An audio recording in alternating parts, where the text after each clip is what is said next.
係誇張啊！10萬蚊首期可以攞低2套嘅精裝複式單位啊 Nice。先入嚟睇翻項目嘅區位啦，佢係位於珠海琶洲呢個位置㗎。咁周邊咧有我哋嘅大學城啦。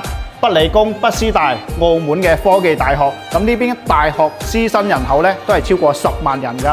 咁上邊呢個位置咧就係珠海嘅高新產業基地啦。咁同樣咧高端人才都係超過10萬人，所以我哋呢個項目嘅租賃需求咧十分之巨大。從項目出發去到港珠澳大橋口岸咧，只需20零分鐘咧就可以啦。依家首期10萬蚊就可以攞低2套嘅精裝複式單位啊！馬上上去睇下樓先。入到嚟整個小區咧，相當之舒服。隔離咧就係我哋嘅山景啦，空氣相當之靚，住喺度咧人都健康啲啊！咁我哋隔離咧就係中山溫泉啦，出門咧就可以浸溫泉啦。咁我哋上去示範單位參觀下。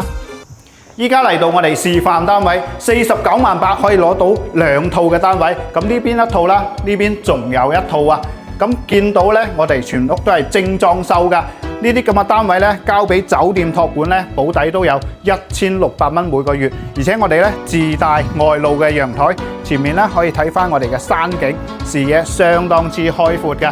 咁呢邊咧層高咧係做咗4米半嘅層高，2樓作為休息區啦。咁上到2樓咧，其實空間感係相當之足夠嘅，完全咧都唔會覺得壓抑嘅。呢啲單位咧，首期只需10萬蚊啊！10萬蚊咧就可以攞低2套嘅單位啦。咁我哋再去參觀下另外一套先。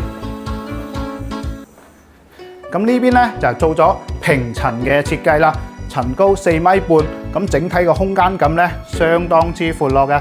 前面睇翻我哋嘅山景啊！